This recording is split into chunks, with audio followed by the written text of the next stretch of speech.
오늘 또 파트 모임 허락하신 하나님께 감사드립니다. 오늘 말씀의 제목은 요셉에게 꿈을 주신 하나님입니다. 요절로 9절 말씀 같이 읽어보겠습니다. 시작.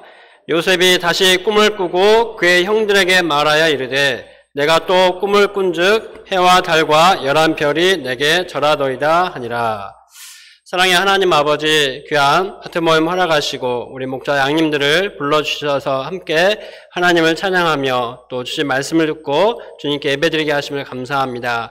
이 시간 말씀을 통해서 요셉에게 주신 것처럼 저에게도 하나님의 꿈을 주시고 그 꿈을 향해 나아갈 수 있게 도와주시기를 기도합니다. 말씀을 통해 은혜를 허락하여 주시옵소서. 예수님의 이름으로 기도드립니다. 아멘. 오늘 말씀은 요셉에게 하나님께서 꿈을 주시는 말씀입니다. 여러분은 하나님께서 주신 꿈이 있습니까? 아멘을 이쪽에서 두 분이 하신 것 같습니다. 오늘 말씀을 통해서 우리가 다시금 하나님께서 주시는 꿈을 갖게 되기를 기도합니다. 야곱은 마침내 아버지 이삭이 살고 있는 땅에 정착하게 되었습니다. 이제부터는 야곱의 이야기가, 야곱 가족의 이야기가 시작이 됩니다. 야곱에게는 12아들이 있었습니다. 그런데 그들이 하나같이 다 문제가 많았습니다. 첫째 아들 르우벤은 이 소모 비라를 범하는 큰 죄를 지었습니다. 둘째 시므온과 레위는 세겜 사람들을 속여서 그들을 죽이고 약탈하는 그런 죄를 지었습니다. 또 넷째 유다는 가나안 이방 여인과 결혼을 하고 또 그 아내가 죽자 창녀촌을 찾아가서 죄를 지었습니다. 다섯째부터 아홉째까지 이 단, 납달리, 갓, 아셀 이 아들들도 못된 죄를 많이 지었습니다. 그럴 때마다 요셉은 아버지에게 그 형들의 죄를 일러 바쳤습니다. 요셉은 우리가 좋은 이미지로만 많이 보는데 이처럼 철없이 함부로 형들의 죄를 고자질하고 상처 주는 미움을 사서 사는 그런 자였습니다. 이처럼 야곱의 아들들을 보면 하나같이 소망이 없어 보입니다. 아마 아버지 야곱이 아들들 볼 때마다 한숨을 많이 쉬었을 것 같습니다. 그러나 하나님은 이런 소망 없는 자들도 변화시켜서 이스라엘 12지파의 조상들이 되게 하셨습니다. 특히 하나님은 요셉에게 꿈을 주셨습니다. 그 꿈을 이루시는 과정을 통해서 요셉뿐만 아니라 야곱의 모든 아들들을 연단하여 성숙한 믿음의 사람들로 변화시키고 또 하나님의 뜻을 이루시고 구원의 역사를 성취해 가셨습니다. 이 과정을 보면 지금은 아무리 소망 없어 보이는 사람일지라도 하나님께서 만지시고 변화시켜서 큰 믿음의 사람으로 사용하시는 것을 볼 수가 있습니다. 지금 내 곁에 있는 사람이 소망이 없어 보이도 이 하나님을 믿고 인내하며 기도하며 섬길 수 있기를 기도합니다. 2절을 보십시오. 2절을 같이 한번 읽어보겠습니다. 시작. 야곱의 족보는 이러하니라. 요셉이 17세의 소년으로서 그의 형들과 함께 양을 칠 때에 그의 아버지의 아내들 비라와 실바의 아내들과 더불어 함께 있었더니 그가 그들의 잘못을 아버지에게 말하더라. 요셉은 17살의 소년으로서 우리로 하면 고등학교 1학년생입니다. 그는 형들과 함께 양을 치며 지냈습니다. 주로 야곱의 첩인 비라와 실바의 아들들과 같이 다녔습니다. 본처인 레아의 아들들 6명은 요셉을 아예 끼워주지도 않았습니다. 아마 야곱의 12아들들은 이 두 그룹으로 크게 나뉘었을 것입니다. 레아의 아들 6명과 나머지 6명. 레아의 아들들은 나이도 많고 또 여러 방면에서 다른 6명을 이렇게 밀어내고 아버지의 사랑을 많이 독차지했을 것입니다. 게임을 할 때도 또 음식을 먹을 때도 레아 아들들이 먼저 하거나 더 좋은 것을 먹고 그 다음에야 나머지 6명이 조심스럽게 아마 할 수 있었을 것입니다. 그래서 그런지 이 비라와 실바 아들들은 반발심 때문에 조금씩 빗나가기 시작했습니다.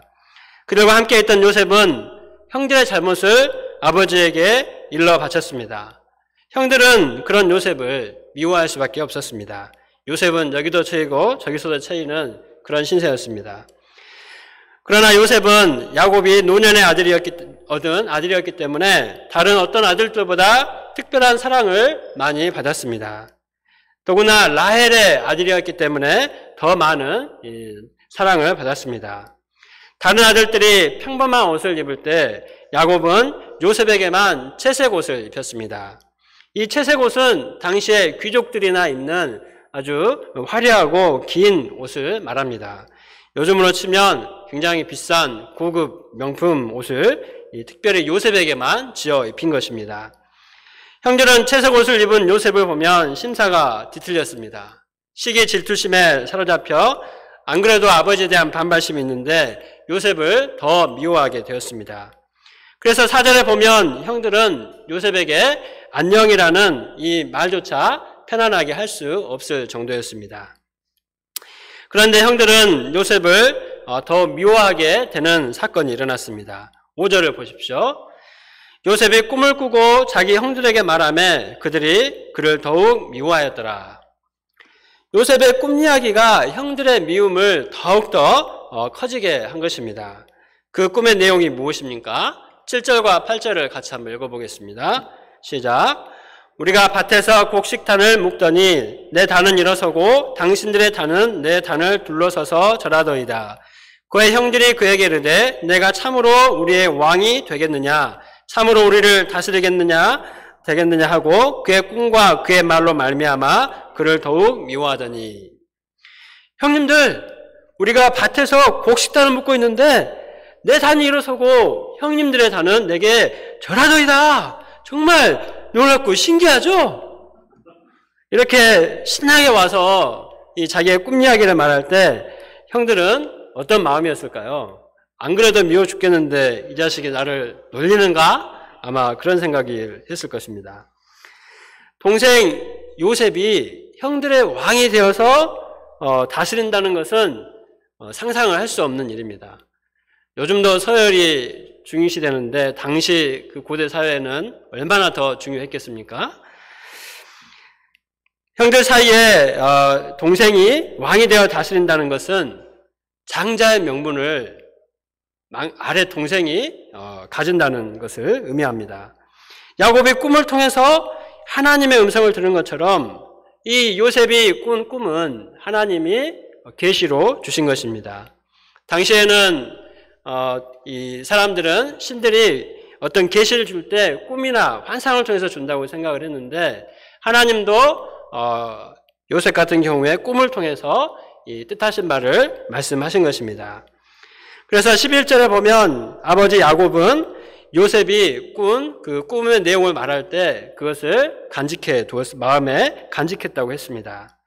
아버지 야곱은 요셉에게 채색 옷을 입힘으로 그에게 장자권을 주고자 하는 그 속마음을 간접적으로 표현한 것이라고 할 수가 있습니다.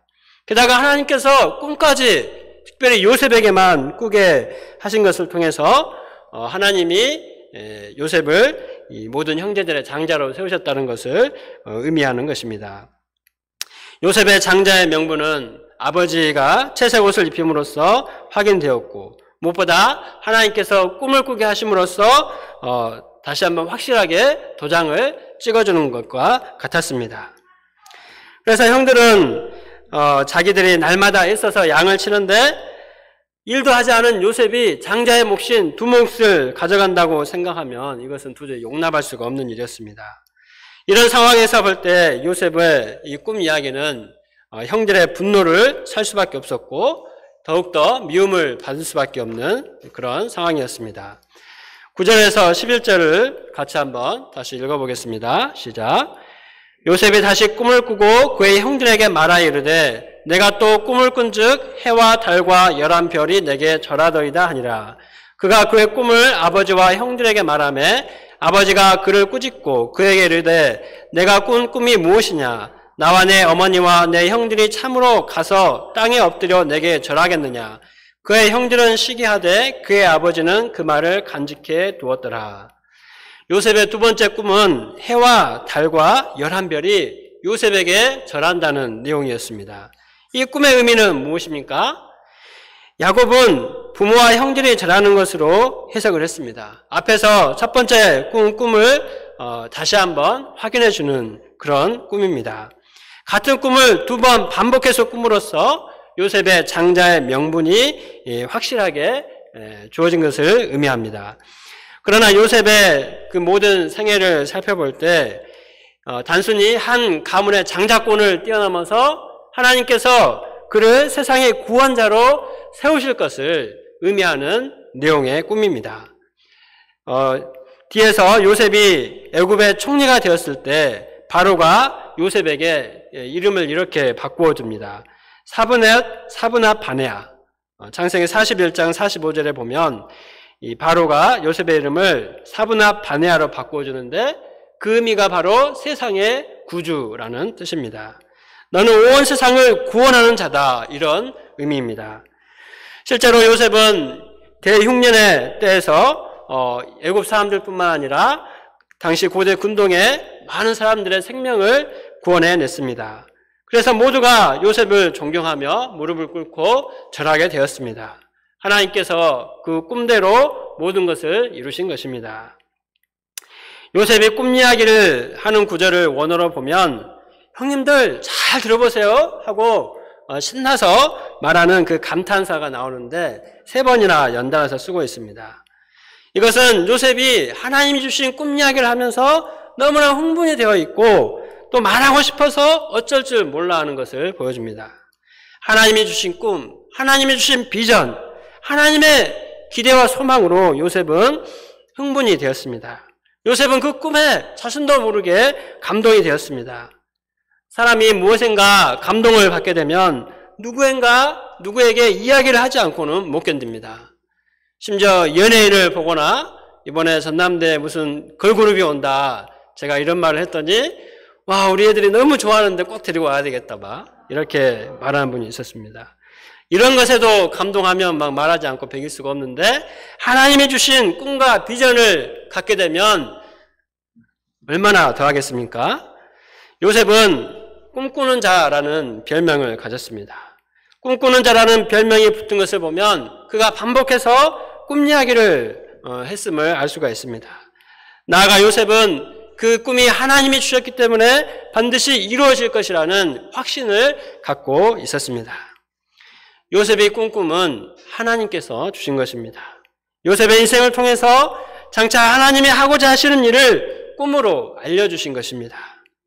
하나님은 요셉이 단지 17살 때 그 꿈을 주셨습니다. 17살이면 이 환경에 영향을 받기 쉬운 나이입니다. 우리 가정에 있는 자녀들을 한번 생각을 해보십시오. 또 사람들의 말에 얼마나 예민할 때입니까? 또 요셉은 한창 사랑받을 나이에 어머니가 돌아가셨습니다. 위로는 배다른 형제가 10명이나 있습니다. 그들은 요셉을 미워하고 왕따시켰습니다. 또 뒤에 보면 요셉은 감정이 무딘 그런 사람이 아니라 굉장히 눈물이 많고 감정이 풍부한 사람이었습니다. 그러니 이런 상황이라면 쉽게 운명적인 생각에 빠질 수밖에 없었습니다. 나는 왜 어머니가 한 명이어야 되는데 넷이나 되는 가정에서 태어났을까? 왜 나만 어머니의 사랑을 받지 못하고 커야 하는가? 이런 운명적인 생각을 할 수가 있었습니다. 그러나 하나님은 그런 요셉에게 장차 세상의 구원은 자로서 다스리는 자로서 꿈을 주셨습니다. 그 꿈은 17살의 소년 요셉을 완전히 바꾸어 놓았습니다. 이후로 그의 별명은 꿈꾸는 자가 되었습니다. 요셉은 하나님 주신 다스리는 자의 꿈에 붙잡혀 살았습니다. 다스리는 자의 꿈을 가진 요셉에게는 자신이 처한 모든 운명적인 상황을 다스려야 할 것으로 보였습니다. 자신을 미워하고 시기하는 형들조차 잘 섬기고 감당해야 될 사람들로 보였을 것입니다. 하나님의 꿈은 질풍노도의 시기와 같은 요셉의 청소년기를 보호해 주었고 이후에 모든 죄의 유혹과 또 고난도 견디게 하는 힘이 되었습니다. 요셉은 하나님의 꿈에 감동되어 그야말로 감동적인 인생을 살게 되었습니다. 나중에 보면 이 꿈은 요셉이 당대 대제국인 애굽의 총리가 되어 다스리며 만인을 살리고 특히 하나님의 백성들의 생명을 구원하는 것으로 성취가 됩니다. 오늘날 많은 청년들은 꿈이 없이 살아가고 있습니다.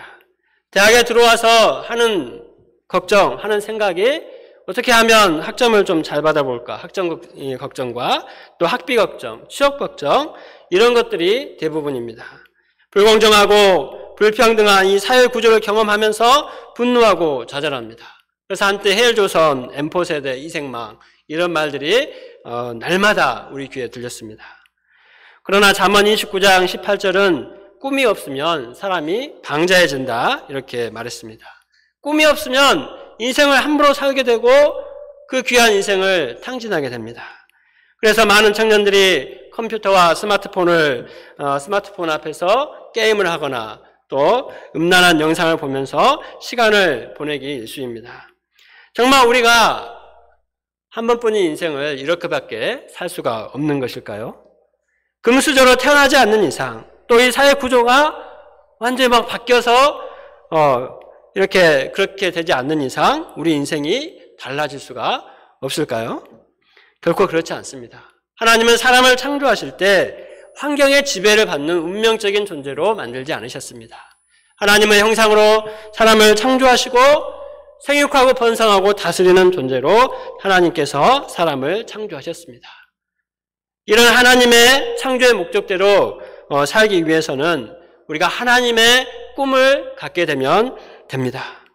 하나님의 꿈은 우리가 보이는, 우리가 처하고 있는 현실이 전부가 아니라 하나님이 계획하시고 또 하나님이 이루어 가시는 일이 있음을 분명하게 보게 해줍니다. 그래서 나의 모든 상황을 다스리게 하고 어떠한 고난도 견디게 해줍니다. 주어진 상황에서 최선을 다하게 되고 힘을 다해 도전할 수 있게 해줍니다. 하나님은 우리에게 어떻게 그런 꿈을 주십니까? 사도행전 2장 17절은 말합니다. 말세에 내가 내 영을 모든 육체에 부어주리니 너희 자녀들은 예언할 것이요 너희의 젊은이들은 환상을 보고 너희의 늙은이들은 꿈을 꾸리라. 하나님의 영이 임하시면 꿈을 꾸고 환상을 보게 됩니다. 하나님의 영은 우리가 말씀을 공부하고 예배드리는 가운데 그 말씀이 하나님께서 나에게 인격적으로 주시는 말씀인 것을 믿고 영접할 때 임하십니다. 하나님의 말씀이 나에게 주시는 말씀으로 믿고 마음에 받아들여지면 그 말씀이 곧 나에게 주시는 하나님의 꿈이 됩니다. 하나님께서 그 말씀을 통해서 나의 인생의 위대한 일을 시작하십니다. 하나님은 한국의 대학생들에게 이 꿈을 주셨습니다. 우리 UF는 1961년에 세워졌습니다. 당시 한국은 세계에서 가장 못 사는 나라 중에 하나였습니다. 지금은 상상도 못할 일입니다. 그런데 그때 성경을 공부하던 대학생들이 성산국과 세계선교의 꿈을 꾸었습니다. 성경을 공부하고 나면 결론은 항상 세계선교였습니다. 하늘과 땅의 모든 권세를 내게 주셨으니 그러므로 너희는 가서 모든 민족을 제자로 삼으라. 이때 못 산다는 생각, 도움을 받아야만 한다는 그런 생각 대신에 복음을 전 세계에 전하고 세계를 섬기고자 하는 목자의 마음을 갖게 되었습니다. 너희가 먹을 것을 주라. 이 말씀에 감동을 받고 한국과 세계의 많은 영혼들을 먹이는 꿈을 갖게 되었습니다. 너는 복의 근원이 될지라. 이 말씀을 통해서 온 세상에 대해 복이 되는 꿈을 갖게 되었습니다. 그 꿈에 사로잡힌 젊은이들이 도계공, 미신공, 유학생, 대사관 행정직원, 간호사, 운전사 등 갈 수 있는 방법만 있으면 앞뒤 안 가리고 선교사로 나가기 시작했습니다. 그들은 선진국 독일과 미국으로 나아갔습니다. 공산주의의 종주국인 소련을 개척하라는 꿈에 사로잡혀서 젊은이들이 외교관계가 수립되기 전에 모스크바 대학에 들어가서 복음을 전했습니다. 우리보다 더 가난한 아프리카와 제3세계로 나아갔습니다. 이처럼 하나님의 말씀을 통해 하나님의 꿈에 사로잡히게 되면 완전히 다른 인생을 살게 됩니다. 여기에 계신 우리 목자님들도 대학생 때 말씀 공부를 통해서 예수님을 만나고 하나님이 주신 꿈을 심령에 영접하게 되었습니다. 그 꿈에 붙잡혀서 그 귀한 대학 시절을 시간과 물질을 헌신하여 하나님을 섬기고 양무리들을 먹이는 데 드렸습니다.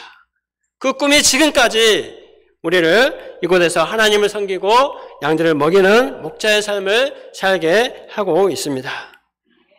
저 역시 예수님을 믿기 전에는 법대에 가서 열심히 공부해서 판검사나 변호사가 되어 성공하고자 하는 그런 막연한 희망을 품고 살았습니다.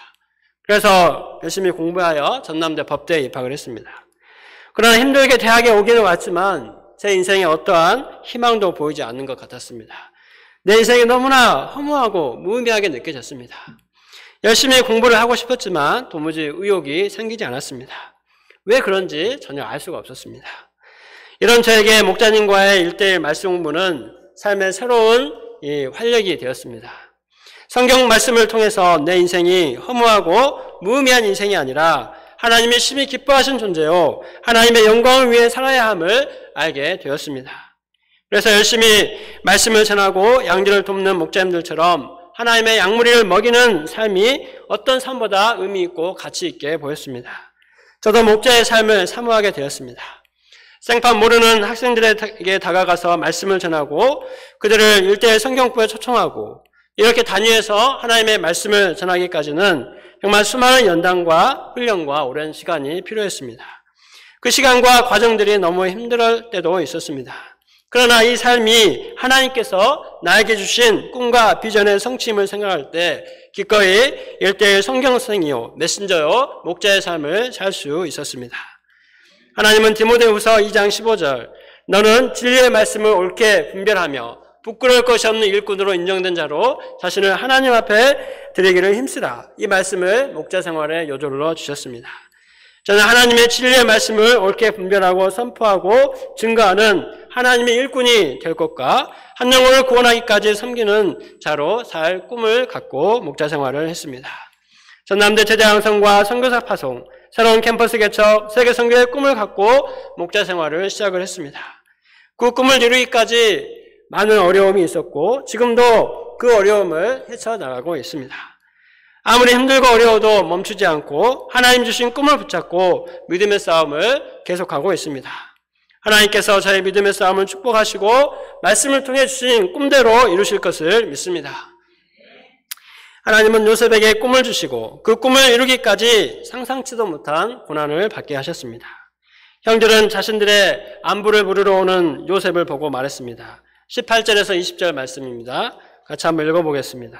시작. 요셉이 그들에게 가까이 오기 전에 그들이 요셉을 멀리서 보고 죽이기를 꾀하여 서로 이르되 꿈꾸는 자가 오는도다. 자, 그를 죽여 한 구덩이에 던지고 우리가 말하기를 악한 짐승이 그를 잡아먹었다 하자. 그의 꿈이 어떻게 되는지를 우리가 볼 것이니라 하는지라. 형제의 마음속에 부글부글 끓고 있던 시기심이 마침내 동생 요셉을 죽이려는 마음으로 폭발하고 말았습니다. 동생을 죽이려는 생각도 악하지만 하나님이 요셉에게 주신 꿈을 없애려고 한 것은 더욱더 악한 죄입니다. 그들은 유다의 죄안으로 요셉을 죽이는 대신 노예로 팔아버립니다. 그리고 순념소를 죽여서 요셉의 채색 옷에 피를 묻히고 그것을 아버지 야곱에게 보여주었습니다. 34, 35절을 보면 그 요셉의 채색 옷을, 이 피 묻은 채색 옷을 본 야곱은 오래도록 너무나 슬퍼하며 울었습니다.